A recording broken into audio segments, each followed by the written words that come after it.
Let's do this. Apparently, we are just going to jump into game number 2.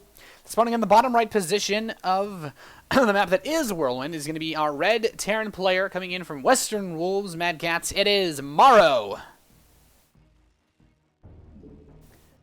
And spawning in the bottom left position as our blue Terran player coming in for Evil Geniuses, it is ThorZaIN.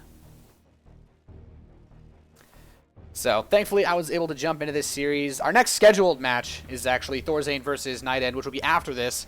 But just trying to get as many games as we can here for the DreamHack Stockholm Open 2013. And I'm excited to see this. So, apparently, ThorZaIN did win game number 1. So, if ThorZaIN wins this map, he will take a 2-0 against MorroW, which should put him in the lead, I think, at this point. I don't actually know how his first match went. So, this should be a pretty exciting TvT. ThorZaIN, the Spoon Terran, known for basically winning the long games and making you want to kill yourself by the time that you you actually end up leaving the game. So, looks like ThorZaIN is going to be opening up with a barracks play. MorroW looking like he wants to open up with the command center first. And on a map like Whirlwind, even though they've spawned horizontally, there's a large enough rush distance that you can generally get away with builds like command center first.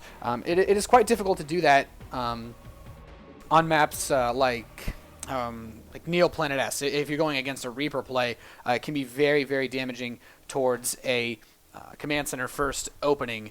So we're gonna have to see command center first on the low ground for MorroW. Of course, I'm a little surprised. I guess MorroW's playing possibly full-time Terran now. You know, he used to be known for playing Zerg, except for ZVZ. He would play Zerg in all matches except against other Zergs. He would play Terran.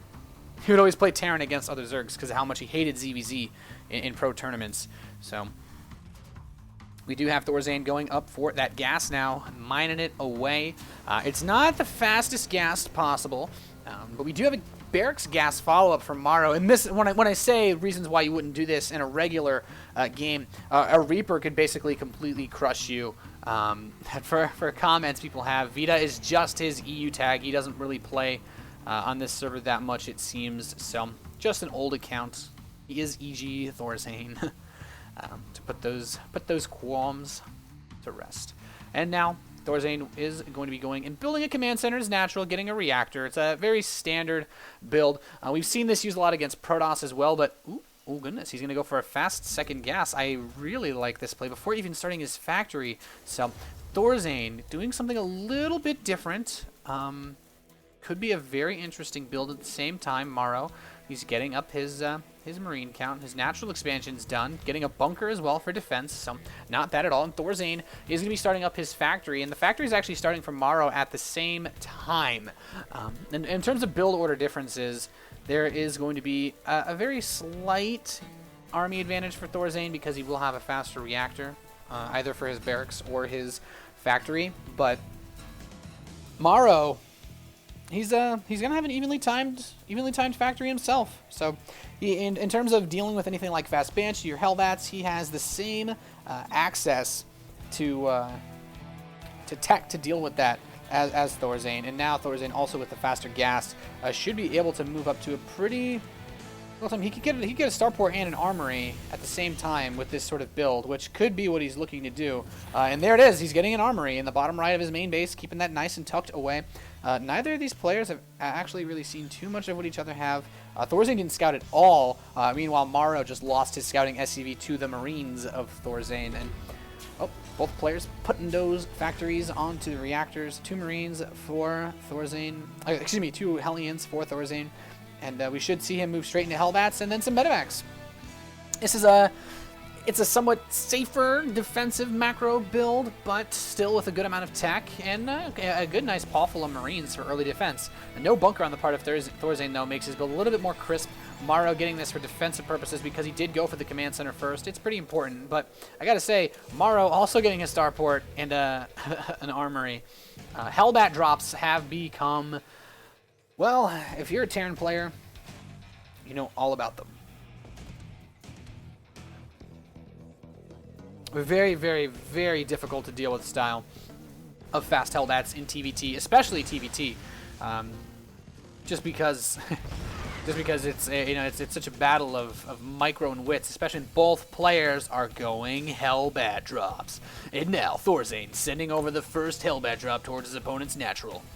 This is going to be a very, very key moment, of course. 2 Hellbats can do game-winning damage, and MorroW's moving out with some of his Marines and his Hellions to scout. This could be disastrous. 1 drop, 1 desire. Here it comes into the mineral line of MorroW. Is he going to be able to hold? He will pull the SCVs away pretty quickly. The Hellbat's not able to do too much here, but the mineral line is in a slight form of jeopardy. He's going to kill these 2 mules, which is actually really, really big score for ThorZaIN. MorroW is just going to send his own drop away. He's going to be like, okay, you know what, man? That's fine. You go for that. I'm going to go towards your base. I'm going to try to keep things even. Ooh, those SCVs, man. Getting heart palpitations just looking at any SCVs that are clumped up. And ThorZaIN's going to kill a couple more SCVs over here in the main base. He hasn't killed a crazy amount yet. He's only gotten 4, but now we have the medevac coming in, and ThorZaIN's already got his forces ready for this. He is going to be able to intercept this drop pretty handily, and it looks like ThorZaIN doing a lot of damage. Oh, he needs to target fire the SCVs. He's got Hellbat on Hellbat action, and now he's going to pick up at the medevac, but ThorZaIN really didn't lose too much. MorroW's only killed 2 SCVs compared to 4, and keep in mind that ThorZaIN still has a Hellbat and a medevac at his base. Second Hellbat drop is headed over here, though. He's going to move in towards the natural expansion with the first one. He's now moved up to 5 SCVs killed. So MorroW kind of evening things out here in terms of damage done. Neither of these players getting a big edge with their Hellbat drops, and that's just kind of the way that these builds neutralize each other. The micro required to defend and attack is so big, but now the Hellbats are going to get in, and MorroW actually beginning to kill off a little bit more than ThorZaIN. He's killed 7 of these workers, and keep in mind, it's okay for MorroW to lose a worker or 2 more because he's had the second command center for so much longer. The Viking will be able to finally shove this all off with the Hellbat drop, moving back in towards the natural expansion, right on top of the Marines and the Hellion to kill them off. Hellbats are so powerful in these stages of the game. We have another drop, Hellbats, double Hellbat drop in the natural expansion at the same time. These Hellbat is doing a pretty bit of a poke. Another Hellbat in the main base of ThorZaIN at the same time. The Hellbats in the natural of MorroW doing some damage, but the Viking going to be able to clean that up, no biggie. And the other Hellbat that he had at the mineral line, he's just trying to do as much as he can with, possibly trying to target down these SCVs, just picking up and juking around with his Hellbats. This game is this is a Hellbat fest, basically, is what it's become. And MorroW might even kill his supply depot with a Hellbat. So let's just review. 13 SCVs killed by ThorZaIN and 10 SCVs killed by MorroW. But MorroW, up significantly in supply, has not lost anywhere near as much as ThorZaIN in these fights.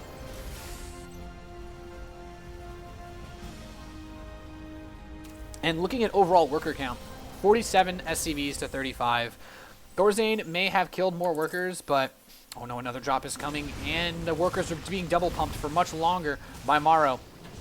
And this drop, you know, it doesn't even matter if it doesn't kill anything. If he keeps these SCVs running around in circles, like a ring around the rosy, you know, he's not going to be able to mine. And ooh, they stacked so hard, gets off another kill or 2 of SCVs with that drop. And he's got another drop. He's got like a double-barreled Hellbat drop right here coming in, beginning to poke away at these mules, and with that medevac support, oh, he's going to try to flank the mineral line. Oh my goodness. The other drop is there. It's ready, and it's not going to go in. Oh, he's going to use both medevacs to just heal these Hellbats and just win with brute force.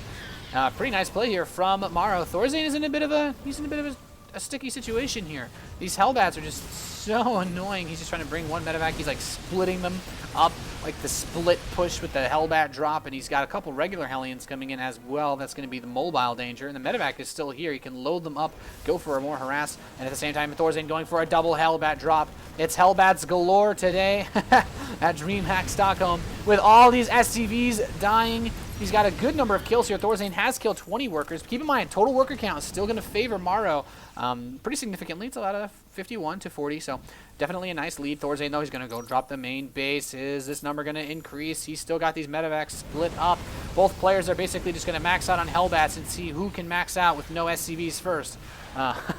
Bunch of factories being added for MorroW, though. He is going to go into a mech play. ThorZaIN, though, his follow-up, you know, he's really found himself behind here. His infrastructure is way behind. He's got a 3rd command center now just starting. 3rd command center is about to get landed for MorroW. He's just about to start. I don't even know what he can do at this point. He's got +1 attack. He doesn't even have... Does he have stim? He does. That's about it, though. He has no barracks. He doesn't have any real infrastructure set up yet. And with 5 factories already on the field, no, this is like 6 factories for MorroW. He has so much unit production capabilities right now. ThorZaIN is going to be very hard-pressed to win any fights. And in all honesty, MorroW could just push out at almost any point and just punch straight through this. The Hellbat drops are going to be key for ThorZaIN coming back in. But there's just Hellbats for both players. It's just not even fair anymore. And the Hellbat for ThorZaIN will be killed by the Hellbat of MorroW.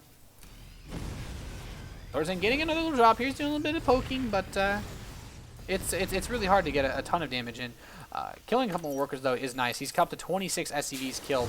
And that's actually going to bring him pretty even in terms of workers. So economically speaking, ThorZaIN is slowly closing in, but the production lead has been there for MorroW this whole game. And that's really, really helped him in terms of just getting a huge supply lead. And he's got the Vikings here to stop additional drops. The sensor tower. MorroW comfortably ahead can build this. So just make everything, makes life easier. Just makes life a hell of a lot easier. And the Vikings just kind of patrolling around for ThorZaIN, trying to find something. MorroW running back now. And it looks like another drop was attempted here, but ThorZaIN, this is a tough spot to be in. MorroW pushing out. He's at 156 supply to 114. So much mech here. It's a Marauder Hellbat tank versus Hellbat tank. Hellbat. It's that many Hellbats. It counts twice in this unit composition when you consider how strong these bad boys are. But now, he could just try to push in here. There's not really enough tanks to deal with this. And the Marauders are, like, they're okay, but they're not fantastic against Hellbats. And here he is. He's coming. The Hellbats. Some Hellbat on Hellbat action, but there are a lot of tanks here for MorroW. And ThorZaIN dropping below 100 supply. He is in a pretty tough spot. We have a missile turret actually being built outside of ThorZaIN's natural expansion. His third base is isolated from the rest of the world. He's getting a good tank spread here. He's not going to push in just yet. I mean, there's literally just a siege tank for ThorZaIN defending and a paw full of Marines and Marauders. The Hellbats are going to start cooking this command center, though. He will be forced to lift that, and ThorZaIN does have a tiny bit of air superiority thanks to his Vikings, which he could try to use to slow push with these tanks, but MorroW is mining off of the third base. He does have a fourth command center about to be started. He's got the gas income lead, and ooh, double Hellbat drop is going to walk by the big doom drop of ThorZaIN.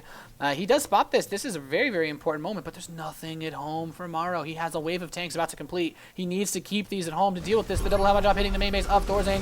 Ooh, the SCV is being pulled to defend. ThorZaIN's going to lose all these workers to the Hellbats.